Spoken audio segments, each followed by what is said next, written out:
Bonjour peuple de Dieu, bienvenue à cette nouvelle exhortation intitulée La vraie vengeance. Sûrement quand tu comprends la vraie vengeance, tu t'attends à ce que moi ils disent que va faire telle chose ou bien retour à l'envoyeur, œil pour œil, dent pour dent, la sorcière doit mourir. Si quelqu'un t'a fait du mal, fais-lui aussi du mal. Non. Je suis ici pour te rappeler quelque chose que Jésus-Christ a dit. Et je vais partager avec toi un verset que quand j'ai lu ça a radicalement changé ma vie. J'ai pu voir mes prières exaucées. J'ai pu voir le changement dans ma vie. J'ai pu aller en avant alors que je tournais à rond. Il est écrit par exemple dans Matthieu 5, verset 44. Aimez vos ennemis. Bénissez ceux qui vous haïssent. Priez pour ceux qui vous maltraitent et qui vous persécutent, afin que vous soyez fils de votre Père qui est dans les cieux. Tu es fils de ton Père qui est dans les cieux. Comment? Dans quel cas? Quelles sont les conditions? Il y a une condition qui s'attache à cela. Ça veut dire tu dois respecter ce que Dieu dit. Parce que le deuxième commandement que Jésus-Christ a donné à celui qui lui avait demandé quel est le plus grand commandement. Jésus-Christ a dit premièrement, tu dois aimer Dieu de tout ton cœur, de toute ton âme, de toute ta force. Deuxièmement, tu dois aimer ton prochain comme toi-même. Ça veut dire que quand tu ne pardonnes pas, à ton prochain, tu n'es pas aussi en train de te pardonner, tu ne te fais pas du bien. Et la parole de Dieu dit que quand tu aimes Dieu, tu respectes ses commandements. Jésus-Christ te dit, pardonne à tes ennemis, tu refuses de pardonner. Tu es en train de te faire plus de mal parce que si Jésus-Christ lui-même qui n'avait rien fait, même étant sur la croix, il a toujours dit, Seigneur, pardonne-leur leur péché, pardonne-leur leur péché. Toi, tu refuses de pardonner. Pourquoi? Je peux te comprendre. Sûrement, dans ta vie, tu as été trahi par un frère, un parent, une soeur, n'importe qui, un pasteur, voire même... Et généralement, moi-même, j'ai été victime. Généralement, les gens qui nous trahissent sont ceux-là avec qui nous sommes trop en intimité. C'est pourquoi Jésus-Christ pouvait dire dans Jean 18, 10, il dit ceci, que celui-là avec qui je mange mon pain a levé le talon contre moi. Et il parlait de Judas. Mais ce qui est encore curieux, c'est que Jésus-Christ dit ceci, qu'il faut que l'écriture s'accomplisse. C'est pour dire quoi? Malgré ce que Judas a fait à Jésus-Christ, Jésus-Christ lui a pardonné. Pourquoi? Parce que c'était la volonté du Père pour Jésus-Christ. Si Judas n'avait pas fait ce qu'il a fait, c'est qu'aujourd'hui, toi et moi, nous ne sommes pas là. C'est que nous n'avons pas été rachetés. Comprends quelque chose, que celui-là qui est venu dans ta vie te trahit. Ce n'est pas pour rien. La preuve en est. Le Seigneur nous dit dans Lamentation 3, 37, que rien ne peut arriver dans ta vie si Dieu n'a pas ordonné, si Dieu n'a pas permis. C'est pour dire quoi? Celui ou celle qui t'a trahi et qu'aujourd'hui tu continues à garder dans, tu te stresses toi-même, tu te frustres, tu te stagnes seul. Tu ne te fais pas du bien. Pourquoi? Parce que tu es en train de combattre la parole de Dieu. Il fallait que cette personne-là entre dans ta vie pour que la volonté de Dieu qu'il avait prévue pour toi avant la fondation du monde s'accomplisse. Aujourd'hui, la parole de Dieu nous dit quelque part dans Romains, toute chose concourt au bien de ceux-là qui aiment Dieu et qui sont appelés selon son dessein. Je vais te dire quelque chose. Ce que tu oublies, c'est que l'ennemi là qui est entré dans ta vie, si il y a des choses que... Si quand tu vas pardonner, tu vas voir que l'ennemi là t'a apporté, ou bien celui-là qui t'a persécuté, t'a envoyé à un niveau où tu ne devais jamais être dans les conditions normales. Mon frère, ma soeur, je t'exhorte aujourd'hui à rejeter le ressentiment, à rejeter l'amertume, à rejeter tout ce qui te retient encore en arrière. Parce que je ne vais pas te mentir, l'amertume, le refus de pardon, c'est une gangrène qui ruine le corps du Christ. C'est pourquoi tu vas constater... Moi, je dis ça avec mon expérience. On est sauvé. Le peuple de Dieu souffre beaucoup parce que le peuple de Dieu, ce sont eux qui sont les plus rancuniers. Rancunier dans quel sens? Parfois même c'est dans l'ignorance. Pourquoi? Parce que Dieu dit ne fais pas ça. Quand il dit pardonne à ton frère et que tu refuses de pardonner, tu n'es plus appelé enfant de Dieu. Voilà les petites choses que nous négligeons. Quand il dit que tu n'es pas, Dieu dit tu n'es pas l'enfant de Dieu, c'est pour dire que tu es l'enfant de qui? Même si tu dis que tu n'es pas l'enfant du Satan, c'est que tu es une âme perdue. Et qu'est-ce que la parole de Dieu nous dit? La parole de Dieu nous dit tous les âmes perdues iront en enfer.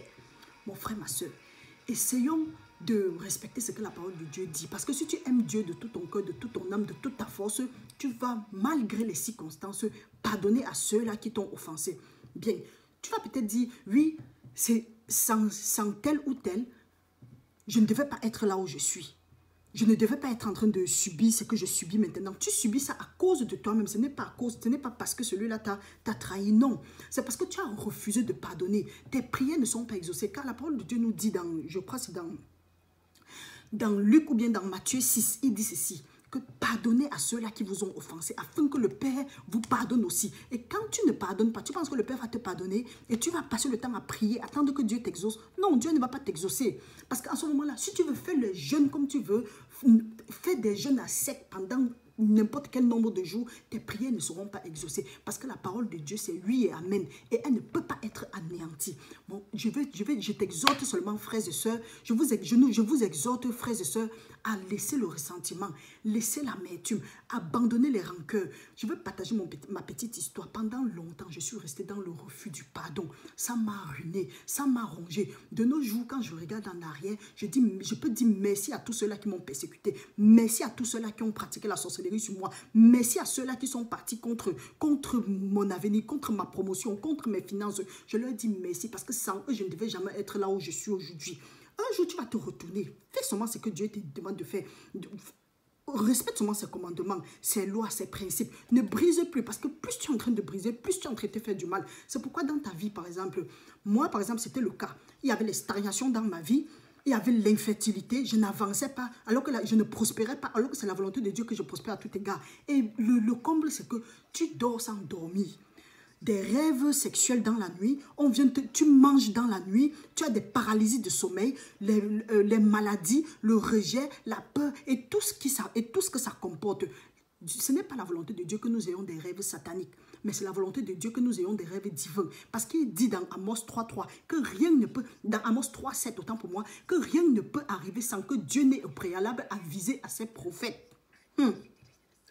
Dieu parle tantôt d'une manière, tantôt d'une autre, mais la majorité du temps où Dieu nous parle, c'est dans le sommeil. Donc, si tu n'entends pas Dieu te parler dans ton sommeil et que tu as des rêves bizarres, des rêves maléfiques, tu dors, tu te vois dans les toilettes, tu dors, tu es en train de faire le sexe, tu dors, tu es en train de manger, tu dors, tu es en train de courir, des zombies te poursuivent. Ça, ce n'est pas la volonté de Dieu pour toi, mon frère, ma soeur. Pourquoi? Parce qu'il y a un trou, il y a une porte. La parole de Dieu dit que celui-là qui renverse un mur sera mordu par le serpent. Parce que tu as renversé le mur, tu refuses de pardonner. C'est pour dire que tu produis quel fruit? Tu produis les fruits de la chair. Oh, les fruits de la chair mènent à la mort.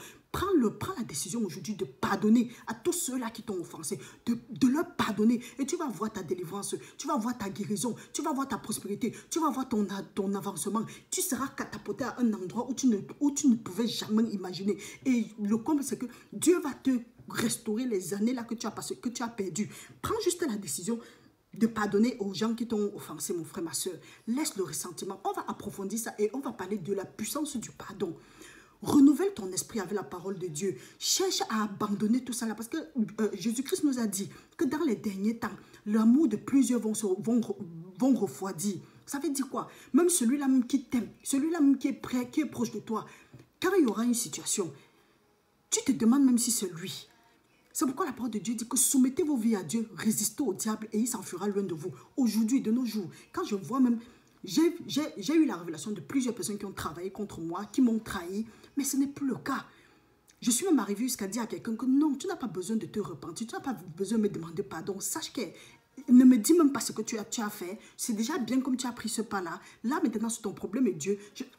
Je n'ai pas de ressentiment avec toi.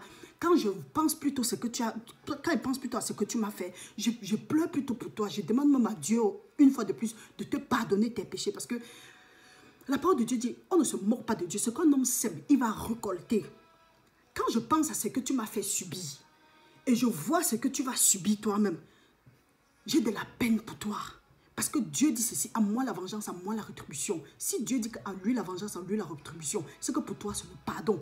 Pardonne et tu laisses Dieu faire le reste, mon frère. Tu comprends? On est ici pour s'exhorter, pour s'encourager, pour racheter le temps. Écoute cette vidéo, s'il te plaît, et que le Seigneur touche ton cœur, que tu puisses pardonner et tu vas voir ta guérison jaillir dans le nom puissant de Jésus-Christ. Reste béni et que la paix du Christ soit avec toi maintenant et pour l'éternité. Au nom de Jésus, nous avons prié. Amen. On se voit une autre édition, la puissance du pardon.